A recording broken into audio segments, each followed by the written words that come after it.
look, we've been talking about it all week, right? The media narratives around who's going to be pick 3.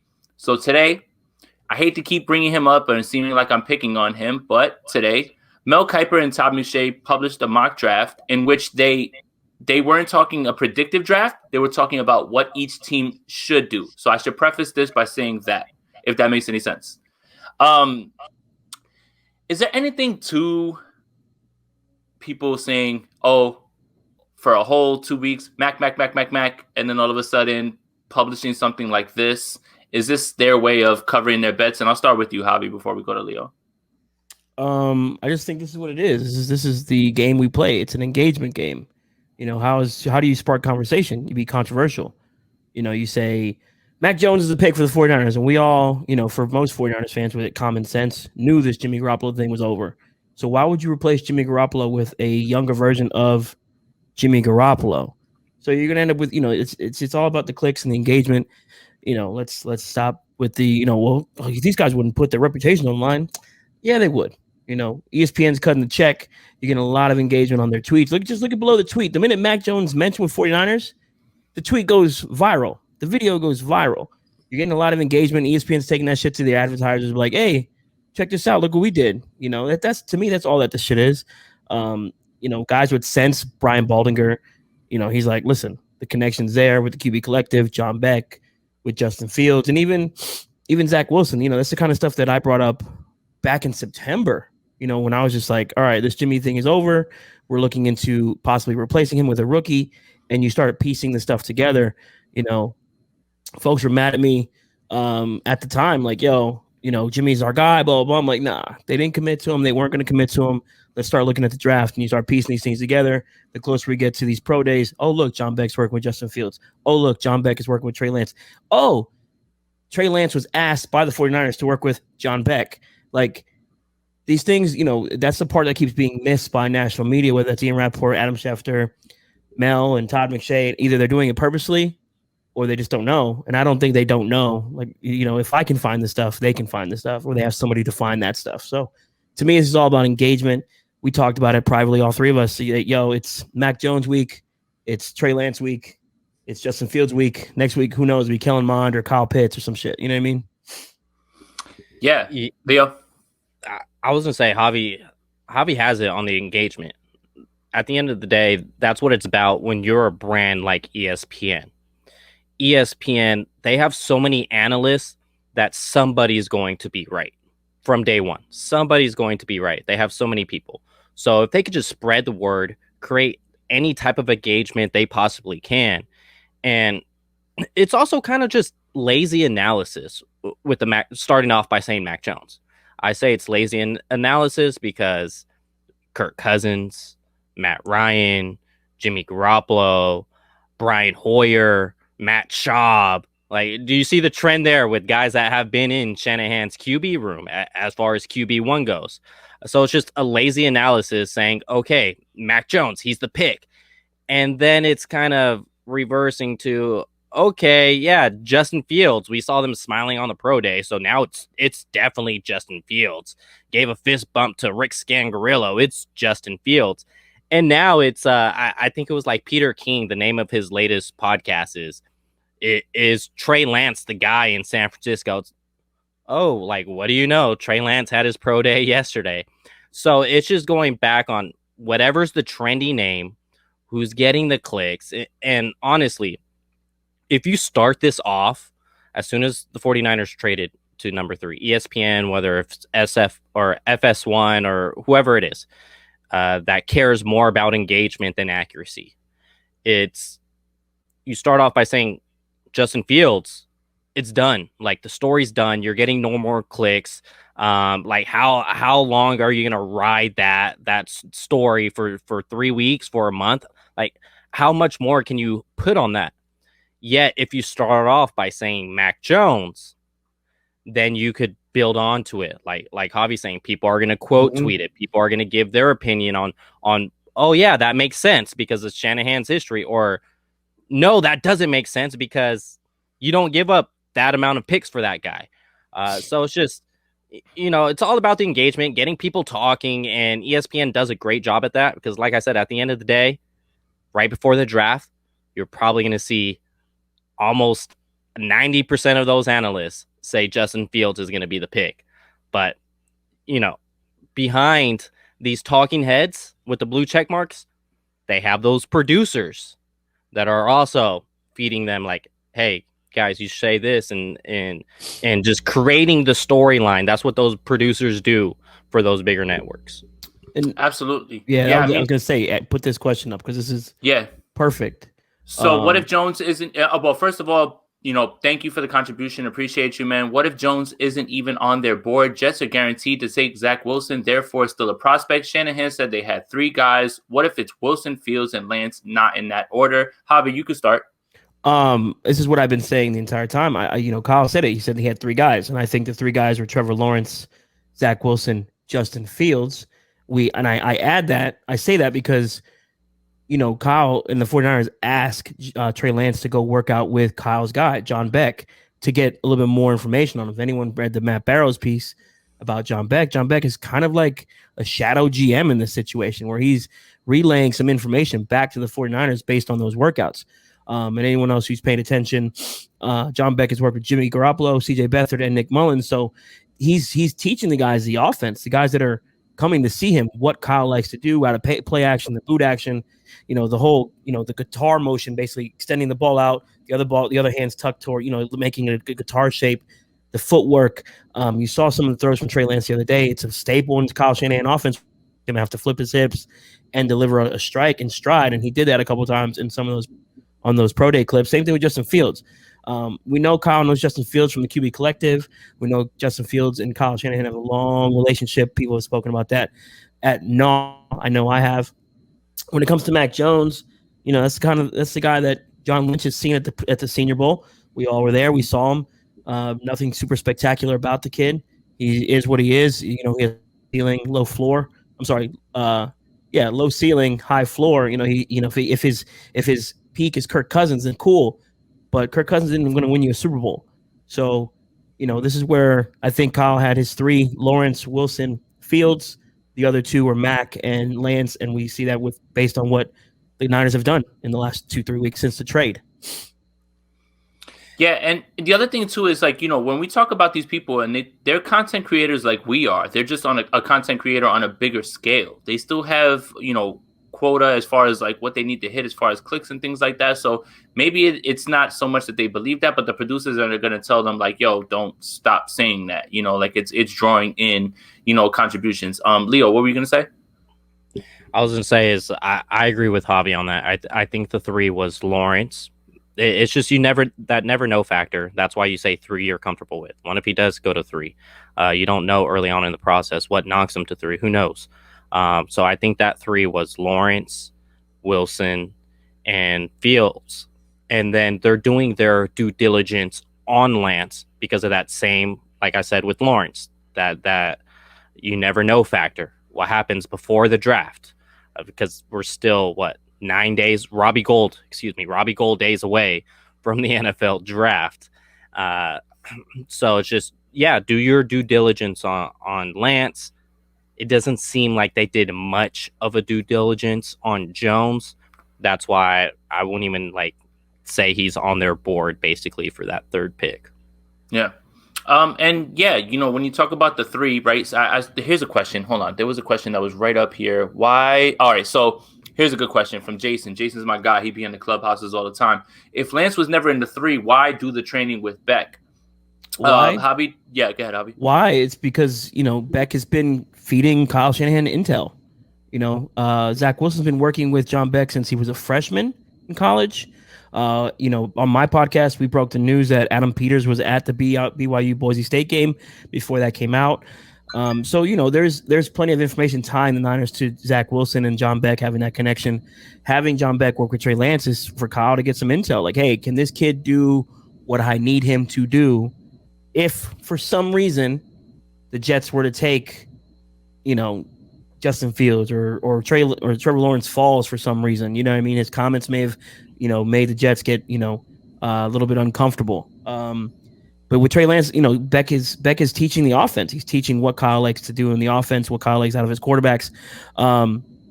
It's just it just makes sense for him to do that. And this again, it goes back to Kyle was comfortable with 3. He said it. I need to get comfortable with the other 2. And how do you get comfortable with the other 2? You find ways to do that. And and Quincy Avery, I guess, essentially was like, yeah, cool. I think Leo had mentioned it. That Trey Lance was going to work with John Beck, and that's a big factor in all this. Again, Beck is feeding information to the Niners, and it's clear as day because even that Barrows piece, it kind of hints at it, and it would make a ton of sense, especially with a COVID year like this. You don't get private pro days, you don't get private workouts, you don't get to meet with these guys face to face. John Beck is getting engagement with these guys face to face, person to person, intimate, information to give back to Kyle. Like, yo, Kyle's probably calling like, yo, can this guy do a 5-7 step drop and run this play action scheme? Can he do this? How's the RPO game? How's his release? How's his footwork? Just simple stuff like that. How's he picking up some of the concepts that you're teaching him? Like, he's getting that information from John Beck. You can't tell me otherwise. The reason why you also look so much more into Lance with having John Beck training him for a couple weeks before that second pro day, I think it goes back to 2017 to where my belief right now is that Fields is the pick, and Kyle's belief back in 2017, it was that he was going to get Kirk Cousins in free agency. That didn't happen. So before that 2017 draft, since he was so much more invested into Kirk Cousins as a free agent, he didn't really do his homework on Deshaun Watson. He didn't really do his homework on Patrick Mahomes. And that's something Shanahan himself stated. That's not something I'm making up right now. And so just in case something happens with Fields, you got to do your homework with Trey Lance. Because I think if something happens with Fields where he's off the board and you're looking at between Lance and Jones, if you're not doing your homework, you may go Jones. But if you do your homework, you're absolutely going Lance. Right. Yeah, and this brings me back to this brings me back to my initial point that I tweeted out, weeks ago. You killed this front office when they didn't go explore all those options in 2017 because it was Kirk Cousins. Now you're worried that they're going to explore all the options. You really can't have it both ways. Now, whether I agree with whatever is being speculated on is one thing and it's a whole other thing, but they're going to see guys and they're doing exactly what you wanted them to do in 2017. But now it's a problem because one of those involves Mac Jones. So even if I don't think that Mac Jones was worth it at 3, that doesn't mean that I don't want him to go see Mac Jones or them to go see Mac Jones. Like, do you understand the difference? I think that, again, I said this yesterday, but I'm going to keep reiterating it because people don't understand.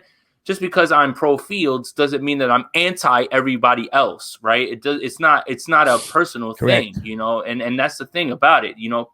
I love Trey Lance. I see all the fits with concepts and everything, and I see this Adonis of a man who makes a ton of sense in this system. And oh, get out of here. We're grown men. But yeah, I mean, honestly, realistically, I just wanted to get back to this mock draft thing, right? Because Kuiper and McShay did a back and forth. Like, he did one, he did. Yeah, good. Real quick, just it's keep coming up. No, Mac Jones did not work with John Beck. No, he didn't. He has not worked with John Beck because I keep seeing it. Right. I just want to get that out of the way.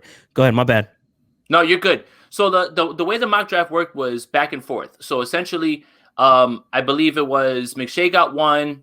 Kuiper gets 2. Kuiper got 1. McShay got 2. He got 3.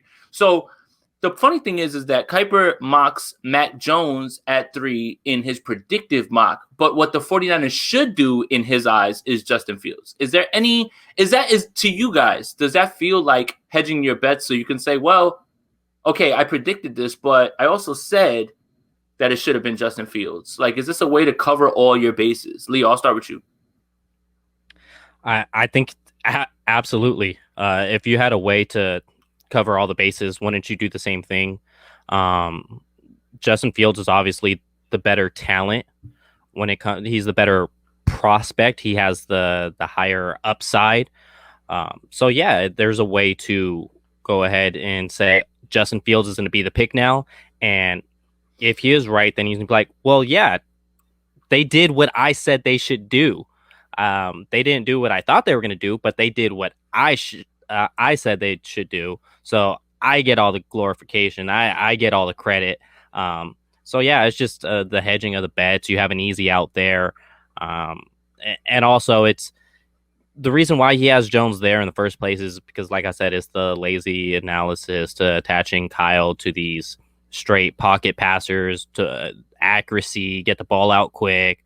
It's attaching Kyle to those guys. So if you can go ahead and say flip flop them, then it doesn't really make much sense because Kuiper's not going to say, okay, I'm going to go ahead and take Mac Jones here. No, you're going to take the better prospect. So at the end of the day, they knew they were going to do this, this what would I do type mock draft. So with Justin Fields, if he is the pick, because obviously it could still be Trey Lance. I don't want to just say there's a 0% chance there. But if Justin Fields is the pick, then Kuiper looks a whole lot smarter by putting Justin Fields in his opinion on who should they draft rather than on his predicting the draft, if that makes sense. Because if he predicted Justin Fields, but then he chose Mac Jones, then he's just, everyone's in the 49ers Twitter just going to throw tomatoes at the guy. And then if Mac Jones isn't the pick, he's going to be called stupid. And then that video is going to go viral all over Twitter. So yeah, he did it in the right order by saying, I would draft Justin Fields. Javi? Yeah, I mean, it just makes them, it seems like hedging. It seems like they're just covering all their bases. Anyone with any sense or anyone who's tied to Kyle, has pretty much said Mac Jones is not the pick. Regardless of what Sage Rosenfeld said afterwards. Yeah, you watch some film. All of us here can learn how to watch film. We know what it is. But when you listen to Sage, when he actually talks, he's like, I know Kyle and them want a more mobile guy anyway. So who would be that guy? It's either Justin Fields or Trey Lance at 3. When it comes to McShay, Kuiper, Schefter, Matt Miller, all these guys, they're easing off their initial thought process from 3 weeks ago. I meant to highlight this one. Fine, let's come back. That's like my favorite account also on Twitter, by the way. I mean, yeah, honestly. It's when it just feels like everyone's covering their ass, and that's part of the game. You don't ever want to look wrong, and never, for Schefter to be as strongly about it as he was, he's kind of backed off on it a little bit. I listened to him again today when he did a pod with Greenberg. I listened to Rosenfeld the other day. I listened to Ben Albright. I listen to everybody, and I read everybody's stuff because that's how you piece stuff together. And then I talk to certain people, and you guys know, to me, it's been Justin Fields since February. That's the pick. Once they figured out how to get to 3, that was the pick because we all knew Lawrence is going 1, Wilson's going 2, and Justin Fields should go 3. There's no reason for Justin Fields to fall to 8, 9, 10. In what planet is Justin Fields or Mac Jones better than Justin Fields? I think the greatest analogy of the Mac Jones thing was Bucky Brooks. He called him Iron Man. Basically said the suit is what makes him a superhero, and that suit is the metaphor for the Alabama team. He's just Tony Stark with a suit on. It doesn't make sense for me. It doesn't make sense to, I don't think, anyone with an ounce of critical thinking to be like, yo, yeah, let's go with Mac Jones. And Kyle, no one's listening to Kyle. Kyle basically said Kirk Cousins is not his ideal quarterback. He put that out there. He said, yes, I love Kirk Cousins. Great. You'd be lucky to have him. Brian, come on, bro. Brian, why, Brian? With Kyle's people aren't listening to Kyle. It doesn't make any sense. And that's where this to me, it goes back to the engagement thing. Like folks like us 3 and folks in the comments who have common sense are like, yo, that doesn't make sense. And then you drive up the engagement. There's your advertisement dollars. We know how it goes. We're in this. Don't bro me, bro. All right. My bad. Sorry, Brian. That's the Godfather, the Podfather. Yeah, for sure. But yeah, to me, it just feels like just driving engagement. What fun is a draft if the first 3 picks are already known before it happens, right? Yeah. Trevor Lawrence, Zach Wilson. We are all tuning in at 7:00 Central Time, or for me, it's in Central, to see who's picking at 3. Like, what are they going to do? Because the intrigue is there. Is it going to be Mac Jones? Is it going to be Trey Lance? Or is it going to be Justin Fields? People are going to be locked in. I bet those numbers are going to be crazy for pick 3 because the Niners, who said it again? Basically the Niners are the sun and everyone is orbiting around them, trying to figure out what they're going to do.